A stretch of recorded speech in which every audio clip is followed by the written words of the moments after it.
안녕하세요. 우리 재경관리사 17번째 시간이고요.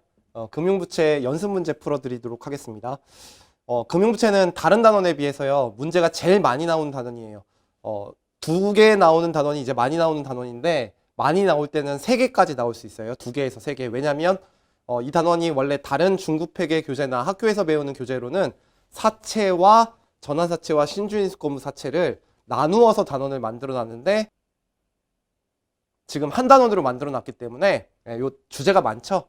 그래서 3문제까지 나올 수 있다. 그래서 복습 열심히 해야 되는 단원이라고 생각하시면 됩니다. 자, 1번부터 한번 풀어드릴게요.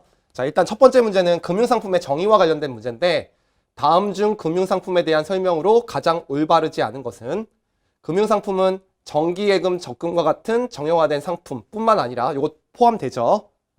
다른 기업의 지분상품 그리고 거래 상대방에게서 현금 등 금융자산을 수취할 계약상의 권리 등을 포함하는 포괄적인 개념이다. 그래서 현금, 그 다음에 다른 기업의 지분상품, 계약상의 권리, 자기지분상품 관련 계약 다 들어가 있는 그냥 일반적인 정의를 써놓은 맞는 문제죠.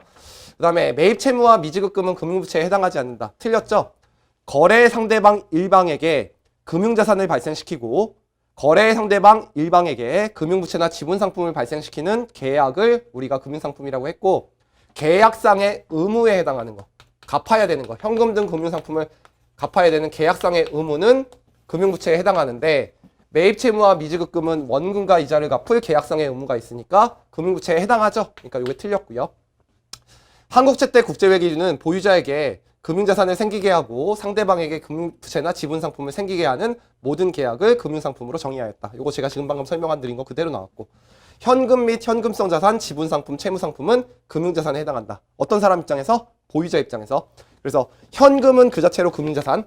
이건 뭐죠? 다른 기업의 지분상품. 채무상품은 계약상의 권리. 그래서 맞는 말이죠. 정답은 2번입니다. 2번 보겠습니다. 다음 중 금융부채에 해당하는 것은 여러분들 금융부채의 정의 어떻게 돼 있다 그랬어요? 자본이 아닌 것. 그래서 금융부채의 자본은 계약상의 의무가 아닌 것이니까 금융부채에 해당하려면 첫 번째 계약상의 의무여야 됩니다. 그 다음에 두 번째 자기 지분 상품 관련 계약인 경우에 두 가지로 나뉘죠. 비파생 상품 같은 경우에는 일단 자본으로 분류되려면 수량이 확정돼야 되죠. 근데 그거의 반대말이니까 수량이 확정되지 않은 거. 파생 같은 경우에는 수량권 금액이 모두 확정돼야지 자본으로 가죠. 그게 아닌 것이니까 수량이 확정되지 않았거나 또는 금액이 확정되지 않으면 우리 금융부채로 분류가 돼요. 이게 금융부채의 정의예요. 그러면 A회사가 재고자산을 외상으로 판매하면서 발생한 채권이잖아. 계약상의 권리. 그러니까 이건 아니죠. 금융자산입니다. 그 다음에 B회사가 보유하고 있는 다른 기업의 지분상품 이것도 보유하고 있으니까 금융자산이죠. 그래서 발행한 사람 입장에서 이제 지분상품이 되는 거죠. 그 다음에 500만 원을 받고 자기 지분상품 100주를 발행해 주기로 한 계약이잖아요. 그러니까 500만 원을 받으니까 금액이 확정돼 있고 이것도 수량이 확정돼 있으니까 이거는 지분상품으로 가는 거죠. 그래서 이것도 틀렸다. 이것이 아닌 것이 금융부채인데. 자, 그 다음에 100주를 1개월 후에 공정가치의 80%로 발행해 주기로 한 계약이니까 요게 주식 수량은 확정되었는데 1개월 후에 공정가치가 우리가 뭔지 모르니까 금액이 확정되지 않았네요. 다행이네요. 그래서 요게 수량 또는 금액이 확정되지 않은 파생상품에 해당하니까 요게 금융부채에 해당합니다. 이런 문제가 자주 나오죠. 정답은 4번. 그 다음에 3번 볼게요. 부채 요소와 자본 요소가 같이 복합되어 있는 금융상품. 우리가 배운 거는 전환사채와 신주인수권 사채입니다. 이걸 뭐라고 하죠? 두 개. 자본 요소와 부채 요소가 같이 갖고 있으니까 복합 금융상품이라고 합니다. 이런 아주 쉬운 문제도 자주 나와요. 정답은 4번. 4번 볼게요. 복합 금융상품에 두 개가 있죠? 사채 플러스 사채를 주면서 주식을 발행해주는 계약이 있어요. 그걸 뭐라고 해요? 전환권이라고 하죠. 보통주로의 전환을 청구할 수 있는 권리. 그래서 전환권이 부여된 거는 전환사채라고 부르는 거죠. 그래서 정의가 나와 있는 거고요. 둘 중에 하나가 나옵니다. 요건 안 나오고요. 요것도 안 나와요. 요거 둘 중에 하나 나오는 거예요. 그래서 이 문제는 전환사채 알고 있는 거고, 만약에 다음 중 사채 보용자가 일정한 조건 하에서 보통주를 구입할 수 있는 권리가 부여된 사채다. 그럼 신주인수권이니까 그건 신주인수권부 사채예요. 두 개 정의는 정확하게 알아두셔야 됩니다. 자, 5번 볼게요. 자, 금융부채에 해당하지 않는 것을 보기에서 모두 고르면, 이거 좀 어려운 문제인데 이런 문제들을 내놔보네요. 그래서 금융부채에 해당하려면 계약상의 의무가 있어야 되니까 원금과 이자를 갚아야 될 계약상의 의무가 있어야 되니까 일단 금융부채에 요건 해당하고요. 미지급금, 사채, 차입금은 제가 설명한 거예요. 됐죠? 근데 우리 금융 상품의 정의가 거래 상대방 일방에게 금융자산을 발생시키고 거래 당사자 일방에게 금융부채나 지분상품을 발생시키는 둘 사이의 계약이라고 그랬는데, 계약이라는 것은 금액이 확정돼야 되고 둘 사이에 합의가 있어야 되는데, 여러분들 미지급 법인세는 내가 1년 동안 100억을 벌었는데 법인세를 10억 내기로 계약이라는 게 체결된 겁니까? 이건 계약이 아니에요. 금액이 확정되지 않았단 말이에요. 내가 많이 벌면 많이 내고 적게 넣으면 적게 내야 됩니다. 그래서 금융부채가 아니고요. 제품보증 충당부채도 금액과 시기가 불확실한 부채이기 때문에 소송을 당했을 때 이게 100억이 될지 20억이 될지, 소송 당사자하고 나 계약한 건 아니죠. 내가 뭐 돈을 주기 위해서 소송을 당하는 건 아니잖아요. 그래서 요거는 아니에요. 그래서 요 두 개가 아닌 이유는 뭐가 아니기 때문이야? 계약이 아니기 때문에 금융부채가 아닙니다. 그래서 비금융부채라고 해요. 그 다음에 이제 선수금도 마찬가지예요. 선수금은 나중에 현금 등 금융자산을 줘야 될 의무를 말하는데, 선수금 나중에 물건으로 주죠. 네, 재화나 용역이 수수되기 때문에 이것도 계약이 아닙니다. 네, 금액이 확정되지 않았기 때문에. 그래서 정답은 이것도 틀려서 디귿, 미음, 비읍이에요. 그래서 정답은 4번. 6번 한번 볼게요. 단기손익 인식 금융부채예요. 그러니까 사실 금융부채는 원금과 이자를 갚기 위해서 갖고 있기 때문에 거의 다 기타 금융부채 또는 삼각후 원가 측정 금융부채로 측정을 하는데, 그 중에서 일부 샀다 팔았다 할 수 있는 부채가 있어요. 파생상품만 있어요. 그래서 그거는 챕터 22를 배우면 알게 됩니다. 그래서 이거는 이제 단기 손익 인식 금융부채가 들어가기 때문에 무슨 목적이 들어가야 돼요? 꼭 단기자가 들어가야 돼요. 주로 단기간 내에 매각하거나 재매입할 목적으로 취득하고 부담한다. 단기자 들어갔으니까 맞죠? 최초 인식 시점에 최근에 실제 운영 형태가 단기적 이익 기획 등 목적이라는 증거가 있다. 요거 들어가 있죠. 그리고 공동으로 관리되는 포트폴리오의 일부이다. 이것도 맞는 말이죠. 근데 요게 틀렸죠. 어차피 두 개 똑같은 건데 둘 중에 하나가 답이겠죠. 어차피 똑같은 거니까. 장기적 이익 기획 등 목적이다. 요게 틀렸죠. 장기가 아니라 요게 단기가 들어가야지 단기 손익이죠. 네, 장기면 뭐 기타 포괄 손익으로 원래 인식하는 건데, 부채는 기타 포괄 손익으로 장기 동안 매도 목적으로 갖고 있는 건 없습니다.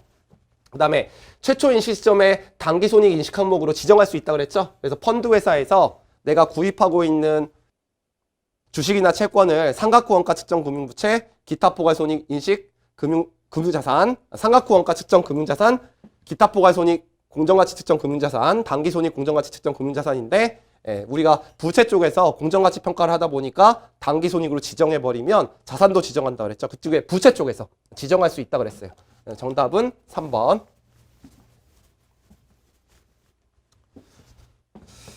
자, 그 다음에 이제 7번 한번 보겠습니다. 똑같은 문제일 것 같은데, 단기 매매 금융부채가 얘가 아닌 것은, 그러니까 아까 나왔던 게 이제 단기 손익 인식 금융부채인데, 그게 단기 매매 금융부채랑 지정 금융부채로 나뉘죠.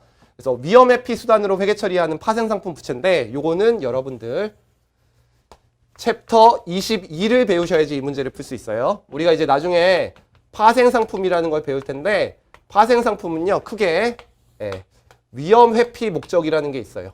그냥 저거만 놓으세요. 위험 회피 목적. 근데 위험 회피 목적은 크게 두 가지로 또 나눠요. 현금 흐름, 처음 배우는 거니까 약자 안 쓸게요. 현금 흐름, 위험 회피 목적이 있고요. 그 다음에 공정가치, 위험 회피 목적이 있습니다. 그리고 파생상품을 샀다 팔았다 할 수 있는 매매 목적으로 가지고 있을 수도 있어요. 그때 우리가 단기 손익, 단기 매매 금융부채로 우리가 공정가치 평가를 해서 단기 손익으로 인식하는 부채는 요거 두 개는 단기 매매 금융부채에 해당합니다. 근데 현금 흐름 위험 회피는요, 우리 공정가치 평가를 해서요, 위험 회피의 효과적인 부분을 OCI로 인식해요. 그래서 요건 안 돼요. 그래서 위험 회피 두 개가 있는데 요건 되는데 요건 안 돼요. 그래서 요거는 틀렸습니다. 그래서 정답이 1번이에요. 요거는 22장을 배우고 나면 제가 친절하게 설명할 테니까 당연히 이해가 가는 거니까 2회독할 때 풀어보세요. 여기다가 써놓으세요. 예, 현금, 흐름, 위험, 회피의 효과적인 부분. 뒤에서 설명할 수밖에 없습니다. 써놓으시고요. 그 다음에 이제 공매자가 차입한 금융자산을 인도할 의무는 단기매매 금융부채에 얘가 맞습니다. 여러분들 우리가 주식을 사서 이제 돈을 벌고자 한다면 내가 취득한 취득 원가가 있는데 요 100원이 있는데 만약에 매입한 경우라면요.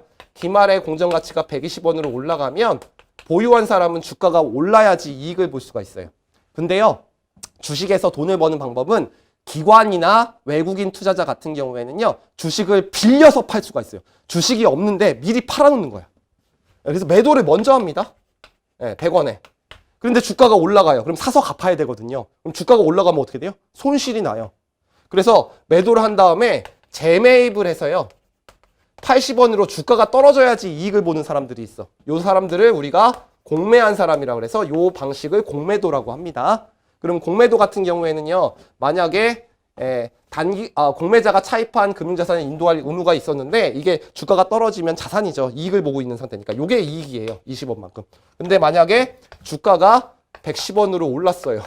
그럼 요건 어떻게 돼요? 손실이에요. 내가 100원에 미리 팔아놔서 100원을 받았는데 다시 살 때 110원에 사야 되니까. 그래서 요때는 금융부채가 발생할 수 있죠. 그래서 요거는 공매라고 합니다. 그래서 요건 돼요. 그리고 단기간 내, 단기 들어가 있죠.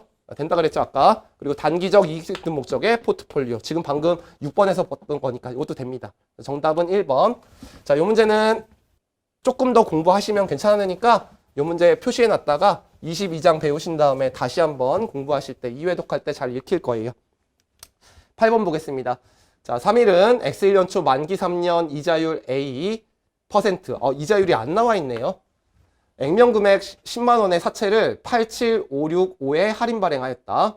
사채 발행 시점의 유효이자율이 10%라면 X1년 말 3일의 재무상태표상 사채의 순장부 금액은 얼마인가? 이거 A라는 거를 그냥 구하라는 것도 아니고 그 다음에 1년 지난 다음에 금액을 구하라고 했으니까 우리가 액면 이자율을 먼저 구해야 되네요. 그렇죠? 3년이고. 자, 그러면 우리가 현재 가치부터 먼저 구해야 되죠. 발행 시점의 시장 이자율이 10%니까 일단 원금부터 땡겨 볼게요. 10만 원. 3년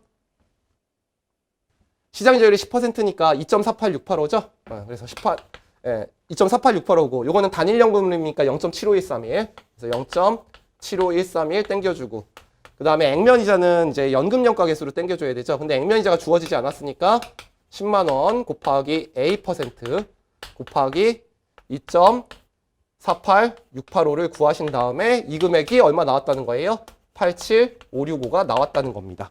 그래서 요거를 구하시는 건 여러분들이 해보셔야 되죠. 1차 방정식이니까. 그러면 A가 5%가 나와요. 그래서 5%의 뜻이 뭐예요? 액면이자율. 또 실수하지 말고요. 근데 이걸 물어본 게 아니에요. 지금 X1년 초에 나는 장부 금액을 구해봤더니 87565라고 준 거고 여러분들한테 물어본 건 X1년 말에 삼각후 원가를 물어본 거죠. 그러면 기초장부금액 곱하기 1 플러스 유효이자율. 또 5% 구했다고 5% 쓰지 말고 유효이자율 10%라고 주어져 있잖아요. 마이너스 5,000원만 잘 써주면 되는 거죠. 여기다 5% 곱한 거. 그래서 5,000원을 구해야지 문제를 풀 수 있는 문제입니다. 그래서 요거 계산하시면 요게 91322가 되니까 정답은 91322가 되겠네요. 91322 1번이네요. 자, 유효이자율법에 의한 사채 할인 또는 할증 발행 차금에 대한 설명으로 가장 옳은 것은이라고 되어 있는데 사채가 할증 발행됐을 때 이자 비용은 사채 할증 발행 차금에서 현금 이자를 차감한 금액이다. 이걸 봐야 되죠. 우리가 삼각표를 그리면 장부 금액, 유효이자, 액면이자, 그리고 상가액이라고 되어 있는데 할증 발행 차금에서 현금 이자를 할증 발행 차금에서 현금 이자를 상가액이 더해준 금액이 아니죠. 그러니까 유효이자는 액면이자에서 상가액이 더 크니까 이제 빼준 금액이잖아요. 그래서 지금 뭐라고 되어 있냐면 할증 발행 차금에서 현금 이자를 차감한 금액이라고 되어 있는데 현금 이자에서 상가액을 빼줘야 되니까 사증차를 빼준 금액이다. 그래서 그게 틀렸고요. 사채를 할인 발행한 경우에 사채 할인 발행 차금의 상가액은 점차적으로 감소된다. 이게 잘못됐죠. 상가액이 점점 이렇게 증가되는데 상각 후 원가의 금액이 점점 증가되면 같은 금액의 유효이자를 곱해주니까 점점 증가되겠죠. 그러니까 이것도 틀렸네요. 증가가 맞는 거고. 사채를 할인 또는 할증 발행한 경우에 마지막 기간 상각 완료 후 장부 금액은 항상 사채의 액면 금액과 동일하게 된다. 맞죠? 네. 우리가 요게 95026이면 마지막에 10만 원 되고 할증 발행됐을 땐 점점 감소되니까 장부 금액이 되니까 삼각표를 잘 이해하고 있는지 묻는 문제네요. 사채 할인 발행 차금의 총 발생액과 각 기간의 상각액의 합계 금액은 같으나 여기까지는 맞아요. 네.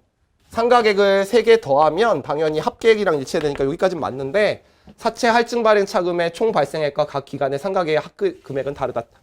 당연히 빵이 돼야 되니까 할증 발행 차금이 빵이 돼야 되니까 이게 같아야 되는데 다르다라고 되어 있으니까 이것도 틀렸네요. 그래서 정답은 3번입니다. 자, 요 문제를 풀기 위한 방법은요. 조금 이따가 그림 그릴 때 제가 완전히 다시 한번 설명해 드릴게요. 요런 말 문제 푸는 거. 자, 여기서 설명드릴게요.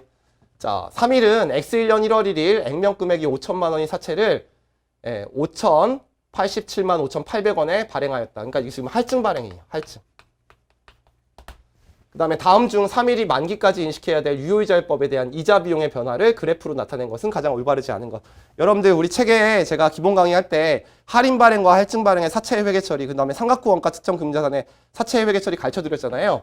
그러면 장부 금액이 있고 유효이자가 있고 그 다음에 액면이자가 있고 상각액이 있는데 기간이 지나감에 따라서 기간이 밑으로 내려감에 따라서 만기에 다가옴에 따라서 그 금액이 점점 증가되는지 감소되는지가 있는데 만약에 할인 발행이라면 어떻게 되죠? 처음에 10만 원이었는데 10만 원보다 작은 금액이 되죠. 그리고 점점 3년이 지난 다음에 장부 금액으로 가잖아요. 이거 증가네요. 증가. 그래서 장부 금액이 점점 증가돼요. 만기로 갈수록. 증가되는 금액에다가 유효이자 10%를 계속 똑같은 금액을 곱하고 있죠. 그러니까 유효이자도 증가되죠. 근데 액면이자는 맨날 10만 원, 10만 원, 10만 원 똑같죠? 요게 일정. 상각액은 액면이자에서 상각액 빼준 거니까 증가된 금액에서 일정한 금액을 빼주니까 요것도 증가네요. 그렇죠? 그래서 할인 발행 나오면 무조건 증가입니다. 요것만 시험 문제 나오는데. 근데 할증 발행은 다르죠. 할증 발행은 처음에 장부 금액이 이만큼 액면 금액보다 커 있는데 점점 감소시켜야 되죠. 그러니까 장부 금액이 감소됩니다. 거기에 똑같은 유효이자율을 곱하니까 점점 감소되겠죠. 그리고 액면이자는 일정해요. 근데 이제 문제는 요거예요. 요거. 여러분들 장난치는 거 요거 갖다가 장난치는 거죠. 이거는 증가고 요거는 감소인 줄 아는 거죠. 그게 아니죠. 이 금액보다 이 금액이 커요. 그렇죠? 요게 점점 감소되는데 이 금액은 일정하니까 빼준 금액은 점점 증가됩니다. 그래서 요게 증가되는 거죠. 네. 요걸 아시면 이제 문제를 풀 수 있는 거고요. 할증 발행은 당연히 유효이자는 점점 감소될 거예요. 요렇게. 네, 정답은 2번입니다. 네, 2번. 네, 그래서 2번. 자, 그 다음에 11번 한번 볼게요. 자, 3일은 다음과 같은 조건으로 사채를 발행했는데 상각 후 원가 측정 금융부채로 분류했으니까 상각 후 원가를 측정하는 거고 X2년도에 인식할 이자 비용은 얼마인가? 이제 간단한 문제네요. 액면 금액이 100만 원이고요. 발행일이 X1년 1월 1일, X3년 12월 30일 만기입니다. 그러면 X1년 초, X3년 말에 원금의 현금 흐름이 100만 원이라는 거 알게 됐고요. 그 다음에 액면 이자율은 10%라고 돼 있네요. 그래서 요게 10%. 그러면 10만 원, 10만 원, 10만 원 이러한 현금을 알고 있는데 금액 시기 할인율을 알고 있으니까 우리는 현재 가치로 땡기면 된다. 그러면 시장이자율이 주어져 있겠죠. 12%라고 주어져 있고요. 이거 12%로 땡겨주면 되죠. 10만 원 곱하기 3년 12% 연금연가계수 여기 나와 있네요. 2.40183 그리고 100만 원 곱하기 0.71178 네, 제대로 썼는지 모르겠네. 네, 맞네요. 네, 그래서 그 금액을 구하시면 금액을 구할 수 있습니다. 요거 구하시면 요게 951 963이에요. 이렇게 구해놓고 제가 풀어야 되는 거는 장부 금액과 유효이자가 있는데 다 그리지 말고 X1년 초가 있고 X1년 말이 있고 X2년 말이 있는데 문제는 이걸 물어본 거예요. 그래서 내가 알고자 하는 금액에다가 이렇게 빵꾸를 뚫어놓고 951 963이면 내가 이 금액을 구하려면 여기다가 10% 곱하면 되니까 이 금액을 구해야 된다. 그러면 곱하기 1 플러스 유효이자율 마이너스 액면이자 해주면 다음 금액 구할 수 있고요. 그거 구하시면 966, 199가 나오고 거기다가 12%만 딱 곱해주면 되죠. 그래서 곱해주시면 125, 944가 나옵니다. 그래서 제 스킬을 쓰면 조금 더 빨리 풀 수 있죠. 125, 944.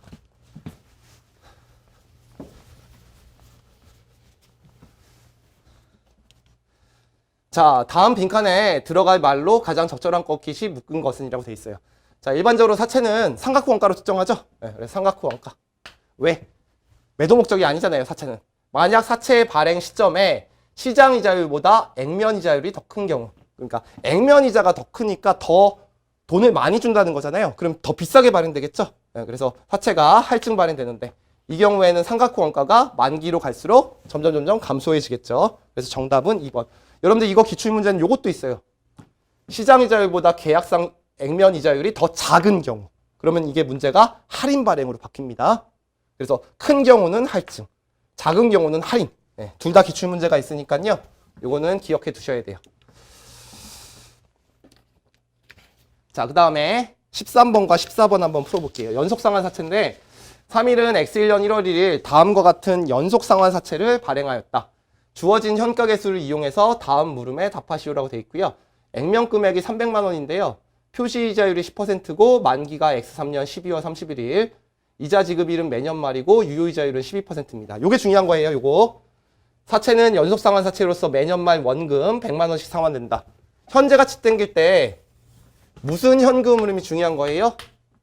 원금의 현금 흐름은 쉽게 구할 수 있어요. 여태까지 모든 문제는 만기의 일시에 갚았기 때문에 여기다 300을 썼었는데 지금 이 문제는 여기다 100만 원, 여기다가 100만 원, 여기다가 100만 원. 원금의 현금 흐름은 구할 수 있다. 근데 이자의 현금 흐름을 구해야 되죠. 근데 이자는 여기서 여기까지는 아무것도 갚은 적이 없으니까 이때 원금은 300이었어요. 근데 액면 이자율이 10%, 표시 이자율이 10%라고 되어 있으니까 이때는 300에 10%를 갚습니다. 그래서 여러분들 연속상환사채는 이자의 현금 흐름을 구하는 게 제일 중요한 거죠. 그래서 이게 130만 원. 됐죠? 네, 그 다음에 두 번째 연도에 이게 100만 원을 갚았기 때문에 이제 원금이 200 됐으니까 이자를 200에 대해서 10%만 갚으면 돼요. 그러면 두 번째 현금 흐름은 120만 원. 지적 노가다죠. 요거는 또 100만 원을 갚으니까 200에서 100만 원이 됐으니까 요게 100만 원 곱하기 10%가 되니까 맨 마지막 현금 흐름은 110만 원이 됩니다. 그래서 이러한 현금 흐름을 발생시키는 나는 이제 부채를 갖고 있게 되는 거죠. 그럼 현재 가치를 땡겨야 되는데 현재 가치 몇 %로 땡겨야 되냐면 12%로 땡겨야 돼요. 그러니까 여기다가 그냥 여기다가 곱할게요. 네. 1년짜리니까 12% 0.89286을 더해 주시고 곱하기 0.79719를 곱해 주신 걸 더해 주시고 맨 마지막 거는 0.71178을 곱한 것을 더해 주셔야 되는 거죠. 네. 그래서 그거 곱하시면 2900304가 나옵니다. 그래서 요 2900304를 구하라는 문제가 아마 발행금액 2900304 3번이고요. 그 다음에 유효이자율법에 의해서 사채 할증 발행 차금을 상각 환입하는 경우에 X2년 이자 비용은 얼마인가 라고 물어봤죠. 그러면 X1년 초에 이 금액이 2900304라는 거를 나는 알고 있다. 그리고 X2년 물어봤으니까 X1년 말을 구해야지 유효이자 X2년 말에 이 금액을 구할 수 있다. 이걸 구해야 되는 거고요. 우리 곱할 때 어떻게 곱한다 그랬어요? 곱하기 1 플러스 유효이자율. 12%라고 그랬으니까 곱하기 12%. 마이너스 액면이자인데 액면이자를 받을 때 130만 원을 받잖아요. 원금과 같이 받으니까 여기 130만 원만 해주시면 금액을 구할 수 있고 구하시면 요게 1948 340이 나오고요. 거기다가 12%를 곱해야 되니까 833 801이라는 숫자가 나옵니다. 됐죠? 네. 그래서 사채의 기본적인 개념만 알고 있으면 네, 풀 수 있는 문제예요. 네, 죄송합니다. 233 네, 801이에요. 233 801. 네, 12% 곱하면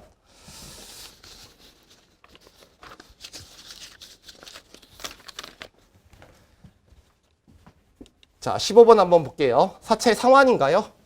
아, 그냥 이자 비용 물어보는 문제네요.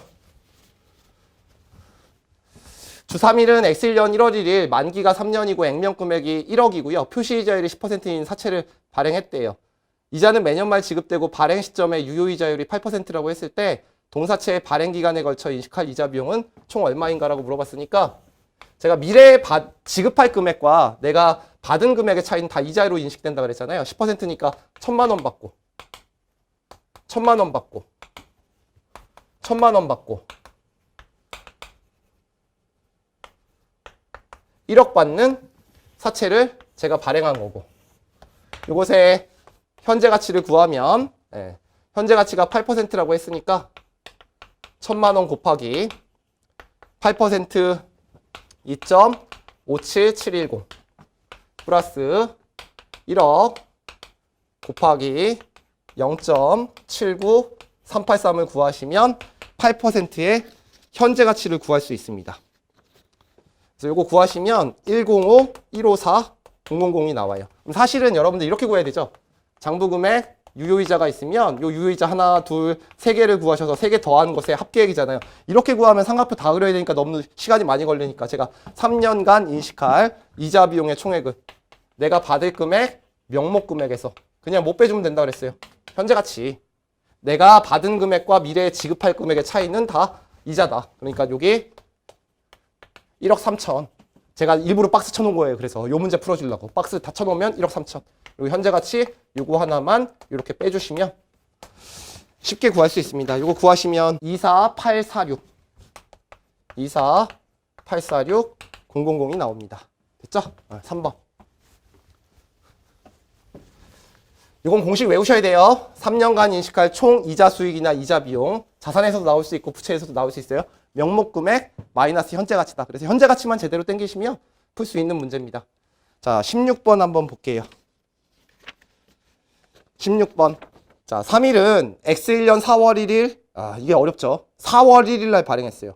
사채 액면 100만 원, 표시이자율 10%, 이자 지급일이 매년 3월 31일 후급 3년 만기를 951, 980에 발행을 하였다. 다행스럽게도 미래의 현금 흐름을 현재 가치로 땡기지는 말라고 하고 있는데 X1년 4월 1일이고요. 중간에 이제 결산일이 껴 있어서 여러분들이 이걸 회계 처리해서 풀면 여기 안에 미지급 이자라는 것을 회계 처리해서 12분의 9와 12분의 3으로 나눠줘야 되는데 그런 문제는 아니고요.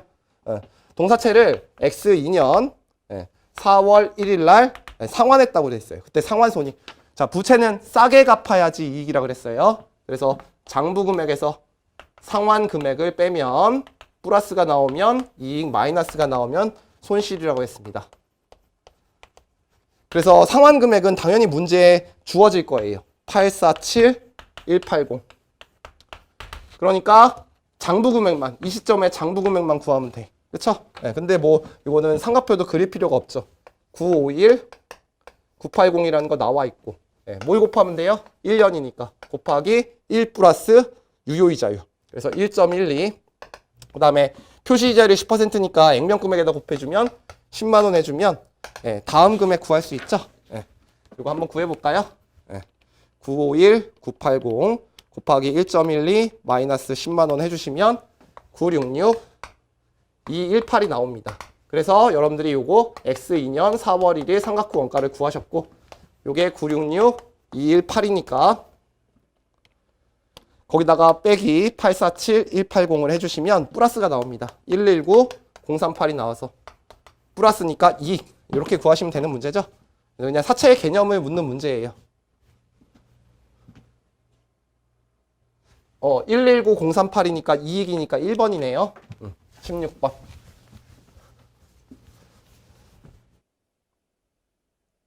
그 다음에 17번입니다. 똑같은 문제를 발행가액 물어보는 문제예요.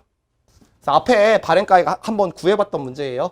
X1년 1월 1일 만기가 3년이고 액면 금액 1억인 표시이자율이 10%니까 액면이자는 1,000만 원만큼 3번 받는다. 그리고 유효이자율이 8%니까 곱하기 2.57710. 그리고 1억은 단일연금이니까 이걸로 땡겨야 되죠. 0.79383. 어쨌든 이게 여러분들 보시면 표시이자율과 액면이자율이 있는데 표시이자율과 유효이자율이 있는데 유효이자율이 더 작으니까 할증 발행이니까 찍어도 요거 두 개 중에 하나를 찍어야 되죠. 그래서 금액 구하시면 105, 154, 000이 나옵니다. 그래서 정답은 3번. 그냥 화폐의 시간가치 묻는 문제고요. 자, 복합금융상품의 발행자의 회계 처리로 가장 올바르지 않은 것은, 자, 일단 2번부터 풀어줄게요. 이게 틀린 것은인데, 복합금융상품의 발행자에서 일반 사채의 가치를 차감하여 전환권 항목을 측정한다. 우리 자본은 평가의 대상이 아니기 때문에 전체 공정가치에서 부채의 공정가치 먼저 차감해서 자본은 대차 차익으로 구한다 그랬으니까 맞는 말. 현금 등 금융자산을 인도하기로 한 계약 부분은 금융부채 요소에 해당한다. 맞죠? 계약상의 의무에 해당하는 거니까 일반 사채의 부분은 부채로 인식하고. 네. 그 다음에 요거는 금액과 수량이 확정되어 있는 파생상품에 해당하기 때문에 요거는 이제 자본으로 인식하는 거예요. 그리고 최초 인식 시점에서 자본 요소와 부채 요소의 분리가 필요하다. 우리 자본 요소와 부채 요소의 분리 인식법으로 IFRS는 채택했고 아직도 미국은 부채로만 회계 처리한다 그랬죠. 여기까지 맞는데요. 제가 여러분들한테 가르쳐 줄 때는요. 전환사채는 복합금융상품이니까 전환사채에는 사채 요소가 있고 전환권이라는 요소, 요 요소가 있는데 요 전환권의 요소는 보통 이렇게 발행이 돼요. 액면금액 10,000원당 한 주를 교환해 준다. 액면금액 10,000원당 한 주를 교환해 준다. 이건 옵션이기 때문에 파생이에요. 그러니까 일반적으로는 수량과 금액이 모두 확정이 돼 있어요. 그러니까 요거 지분 상품으로 봐서 자본으로 보는 거죠. 근데 이제 전환 조건에 실무에서 전환 조건을 계약서에 넣을 때는요. 이런 조건도 있어요. 그 시기에 공정가치에 해당하는 부분을 나누어줘서 그 시기에 주가, 전환이 청구되는 시점에 주가로 액면 금액을 나누어서 주식수를 준다. 그러면 뭐가 확정이 안 돼요? 수량과 금액이 확정되지 않는 전환권이 있을 수가 있어요. 그러면 이거는 우리 자본의 정의에 부합하지 못하니까 그때는 이 전환권을 부채로 인식해야 됩니다. 그래서 전환사채에 포함되어 있는 전환 조건은 발행 조건과 무관하게 자본으로 분리된다. 그러면 완벽하게 맞는 문장은 아닙니다. 그래서 발행 조건이 만약에 이렇게 된다면 부채로 인식되는 경우가 있다. 진짜 어려운 문제죠. 1번. 자, 이해 가시죠? 넘어갈게요. 자, 19번. 전환사채에 관한 설명으로 가장 올바르지 않은 것은 전환사채의 발행 금액과 미래 현금 흐름의 현재 가치를 일치시켜주는 이자율을 보장 수익률이라고 한다. 이거 아니죠. 이거는 상환할증금 구하는 거니까. 이걸 뭐라 그래요? 유효이자율 또는 내재이자율이라고 하죠. 그 다음에 전환사채는 복합금융상품에 해당하죠. 자본요소와 부채요소를 같이 갖고 있으니까. 이거 틀렸고요.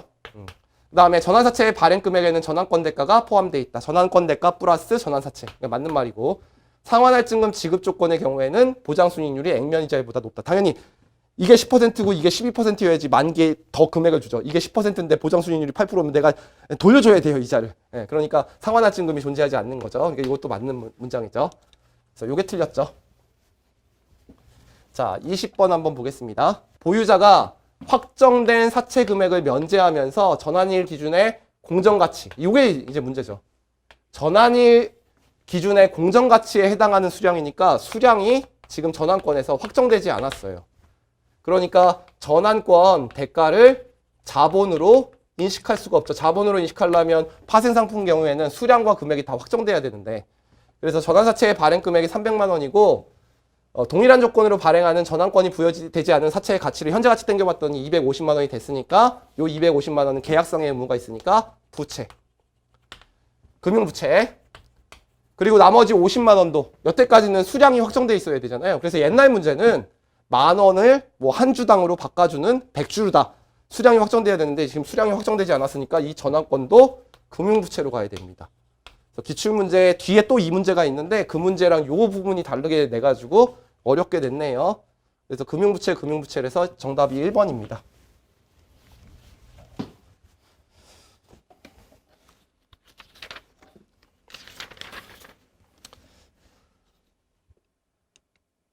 자, 21번 한번 볼게요. 자, 3일은 X1년 1월 1일에 만기가 3년이고 표시이자율이 7%고 이자를 매년 말 지급하는 200만 원의 전환사채를 액면 발행했다고 나와 있죠. 그래서 여기 200만 원이라고 돼 있고요. 그렇죠? 자, 액면 이자율이 7%니까 지금 14만 원, 14만 원, 14만 원 이렇게 되고요. 그다음에 상환할증금이 있는지를 한번 확인해 봐야 되죠. 자, 전환사채는 만기일에 액면 금액의 13%를 할증금으로 지급하기로 하였다. 200만 원에다 13% 곱하는 거예요. 네, 그럼 26만 원. 26만 원. 자, 이러한 현금을 발생시키는 나는 부채를 갖고 있다. 네, 그러니까 현재 가치 땡겨줘야 되죠. 그래서 현재 가치 12%로 땡겨줘야 됩니다. 그러면 14만 원은 2.40183인데 우리 자료가 18까지밖에 주어지지 않았어요. 그다음에 요거는 각각 땡겨도 되는데 두 개 더해서 땡겨도 되죠. 단일연금이니까 한꺼번에 땡길게요. 계산기 한 번이라도 더 적게 두드리라고.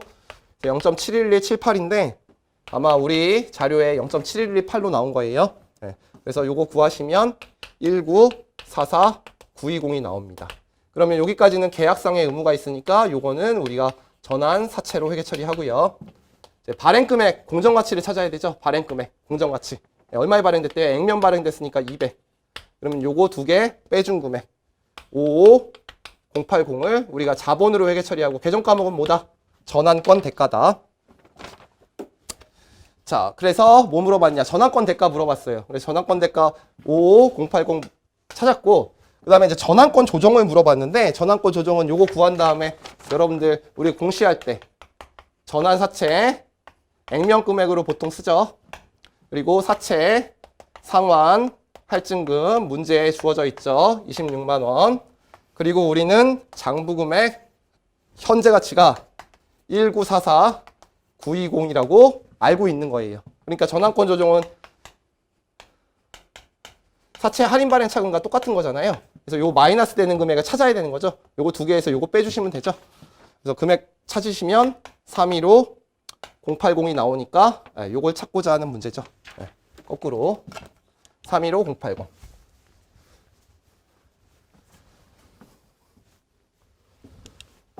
자, 22번 한번 보겠습니다.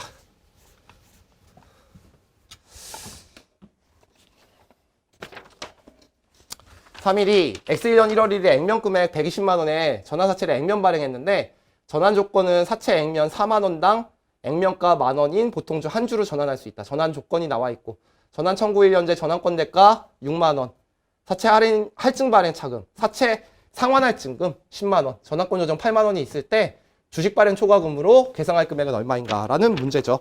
그럼 여러분들 요거 뭐 사채가 전환됐을 때 전환에 회계 처리만 할 줄 알면 되죠. 전환 사채를 주면서 주식을 발행해 준다. 근데 전환 사채가 이렇게 돼 있잖아요. 사채 상환 할증금도 들어가 있고 그리고 전환권 조정도 들어가 있으니까 요게 이제 순액으로 사채에 요거 두 개 더한 거에서 요거 빼준 게 사채의 현재 가치 장부 금액이 되는 거고요. 그 다음에 잊지 말아야 될 거 전환권 대가, 주식을 발행하기 위해서 미리 낸 대가다. 그것을 주식 발행 회계 처리니까 자본금과 주식 발행 초과금으로 나누어져 둬야 되는 문제인데 사채 발행 금액이 120만 원이란 거 문제에 제시가 돼 있고 뭐 전환권 조정이 8만 원이란 거 문제에 제시가 돼 있고 사채 상환 할증금 10만 원이라는 거 문제에 제시가 돼 있고 전환권 대가 6만 원이라는 거 제시가 돼 있습니다. 그러니까 대차 차익으로 자본금과 주발초 금액만 계산할 수 있으면 되는데 이 자본금은 주식의 액면 금액을 이제 별도로 표시하기로 했으니까 우리가 이제 액면 금액을 구해야 되는데 120만 원인데 4만 원당 한 주 준다 그랬어요. 그럼 120만 원 나누기 4만 원 하시면 발행되는 주식수를 구할 수 있잖아요. 네, 그래서 주식수가 30주. 그리고 액면 금액이 만 원이라고 돼 있으니까 요 금액은 30만 원. 그래서 나머지 대차 차익으로 이 문제 구해야 되니까 요게 98만 원입니다. 여러분들 이 문제 되게 중요합니다. 숫자만 바꿔서 자주 나와요. 별표 쳐놓으시고 요 문제는 꼭 풀 수 있어야 돼요. 그래서 요 전환 분계는 꼭 열심히 해보자. 자, 23번 한번 보겠습니다.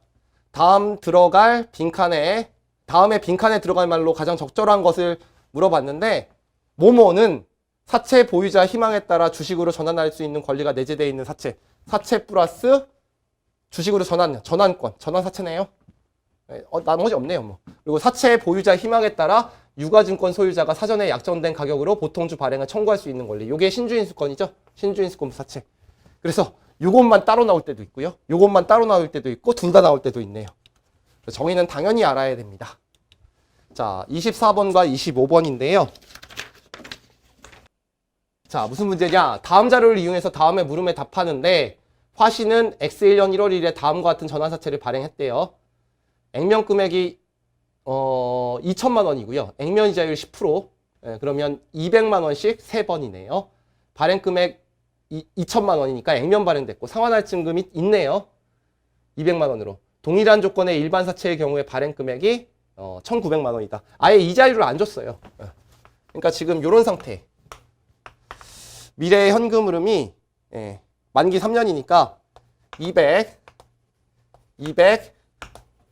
200, 액면이자 3번 받고 2,000 받고 그 다음에 상환할증금 200 받고 이러한 현금 흐름을 발생시키는 사채를 원래는 현가계수 줘야 되는데 현재 가치 땡겼더니 1,900 나왔다는 거죠. 그리고 발행 금액도 나와 있죠. 액면 발행됐으니까 공정가치가 2,000이다.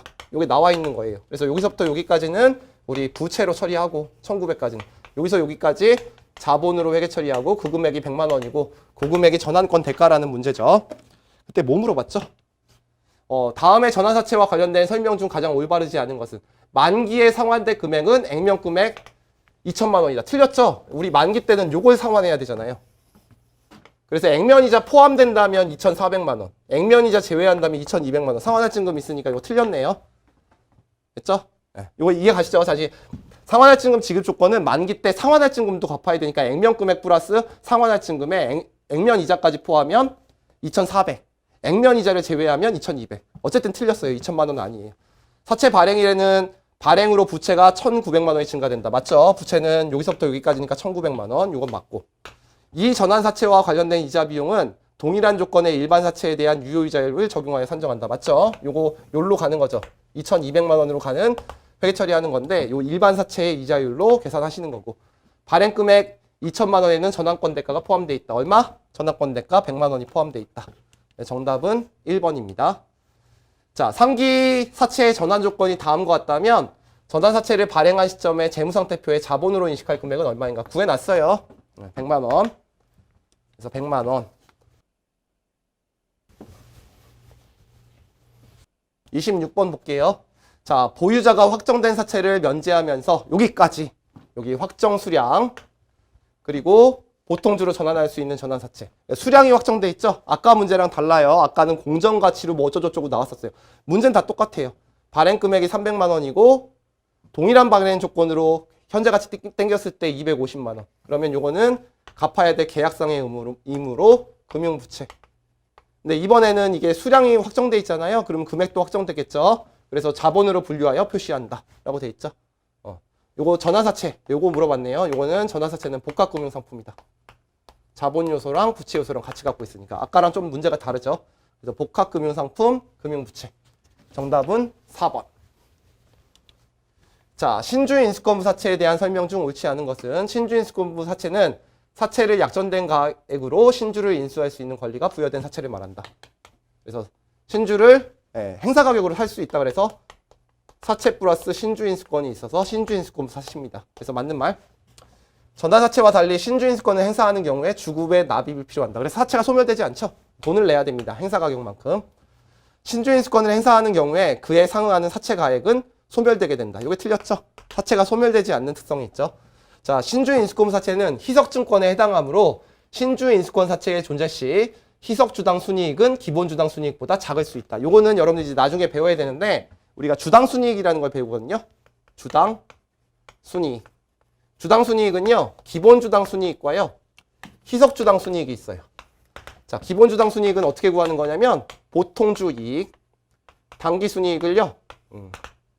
가중평균 유통보통주 지수로 나눠주는 거예요. 그래서 보통주 이익이 100원이고요. 유통보통주 지수가 100원이면 한 주만큼 1원당 한 주씩 내가 돈을 벌고 있다는 거야. 회사가. 근데 희석주당 순이익은 뭐냐면 처음에는 보통주가 아닌데 권리 행사를 하면 보통주로 바뀌는 잠재적 보통주를 고려해서 기초부터 보통주라고 가정해서 주당이익을 다시 계산하는 겁니다. 그러면 다시 계산하면 어떻게 되냐면 보통 주 이익이 있고 유통 보통 주식수가 있는데 이 신주인수권이 행사됐다고 가정하는 거예요. 그럼 주식수가 늘어날 테니까 내가 받을 배당 금액이 작아지는 가장 보수적인 금액을 보여주는 거니까 잠재적 보통주가 있을 때 계산하는 거고, 요게 100원이고 요게 100원인데 지금 신주인수권 자체를 행사한 다음에 100주가 늘어나면 이렇게 100주가 늘어나니까 이게 증가되니까 기본주당 이익에 비해서 희석주당 순이익은 줄어드는 효과가 있습니다. 요거를 희석효과라고 해요. 그래서 요거 구하시면 이게 0.5로 줄어들죠.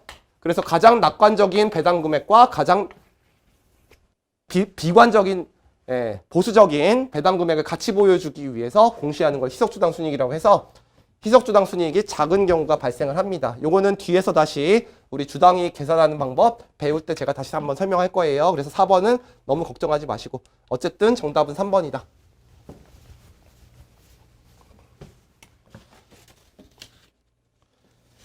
자, 28번. 상환우선주에 대한 설명으로 가장 올바르지 않은 것은? 상환우선주를 발행하면 부채 비율이 항상 감소한다. 요거 상환우선주 제가 설명했죠.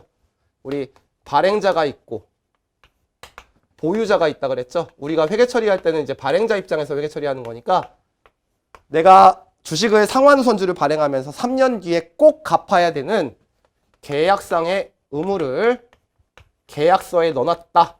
그럼 계약상의 의무가 있으면 주식이라고 하더라도 금융부채로 회계 처리한다 그랬어요. 그래서 주어가 발행자, 계약상의 의무가 있으면 금융부채. 근데 보유자가 너 사는 계약상의 권리가 있다고 나올 때가 있어요. 그럼 둘 사이의 계약이니까 얘는 계약상의 의무가 있겠죠. 둘 사이의 계약이니까. 그때도 금융부채. 근데 발행자가 3년 뒤에 꼭 갚아도 되고 안 갚아도 된다. 얘가 계약상의 권리가 있어요. 그러면 뭐가 없는 거죠? 계약상의 의무가 요때는 없는 거예요. 그러면 요거는 자본으로 분류됩니다. 그래서 상환우선주는 주어를 잘 보셔야 돼요. 발행자가 계약상의 의무가 있다 그러면 금융부채, 보유자가 계약상의 권리가 있다 그러면 금융부채, 그리고 발행자가 계약상의 권리가 있다 그러면 자본이에요. 그러면 상환우선주를 발행하면 자본이 감소되려면 어떻게 돼야 돼요? 자본으로 분류해야죠. 부채, 자본이니까 이게 감소되려면 이게 증가돼야지 부채 비율이 감소되잖아요. 이때는 감소가 되는데 만약에 금융부채로 회계 처리가 되면 이게 증가되니까 감소하지 않는 경우가 있습니다. 그래서 이게 틀렸고, 상환우선주는 경제적 실질에 따라 분류해야 된다. 실질에 따라서 부채나 자본 둘 중에 하나로 분류가 됩니다. 상환 가능성이 100%라고 한다면 금융부채로 분류한다. 계약상의 의무가 있으니까 금융부채 맞고요. 상환우선주는 우리 회계는 법적인 형식과 경제적 실질이 다를 때 경제적 실질에 따라서 회계 처리하는 게 회계. 근데 상법에서는 이건 주식이니까 자본입니다. 정답은 1번. 그 다음에 자, 금융부채의 최초 측정과 후속 측정에 대한 다음의 설명으로 올바르지 않은 것은 금융부채는 최초 인식 시 공정가치로 인식하도록 규정하고 있다. 맞죠? 우리 금액시기 할인율을 알고 있으니까 그 시점에 이자율로 땡겨주면 공정가치로 되고요. 단기손익 인식 금융부채는 공정가치로 후속 측정을 하도록 한다. 원래 풀네임이 단기손익 공정가치 측정 금융부채잖아요. 맞고요. 삼각후원가 금융부채는 유효이자율법에 따라 이자 비용을 인식한다. 삼각후원가로 측정하고, 단기손익 인식 금융부채의 거래 원가는 최초 인식하는 공정가치에서 차감하여 측정한다. 이게 틀렸죠? 사채는 이렇게 회계 처리하는데 단기손익 인식 금융부채는 실익이 없죠. 어차피 공정가치 평가하면 수수료 비용과 순이익으로 회계 처리되기 때문에 단기 비용입니다. 그래서 단기손익 인식 금융자산, 단기손익 인식 금융부채의 거래 원가는 둘 다 단기 비용이다. 유일한 예외다. 자, 복합금융상품으로 보기 어려운 것은 요거 사채 플러스 전환권. 전환권이 자본이 되니까 맞고요. 연속상환사채 일단 넘어가고, 전환우선주는 우선주 플러스 전환권, 복합금융상품. 그 다음에 이거는 사채 플러스 신주인수권, 복합금융상품. 요건 아니죠. 요거는 원금과 이자를 갚을 계약상의 의무니까 무조건 다 부채죠. 정답은 2번입니다. 자, 여기까지 하시면요, 여러분들 이번 강의 때 풀어드릴 내용 다 풀어드렸습니다. 수고하셨습니다.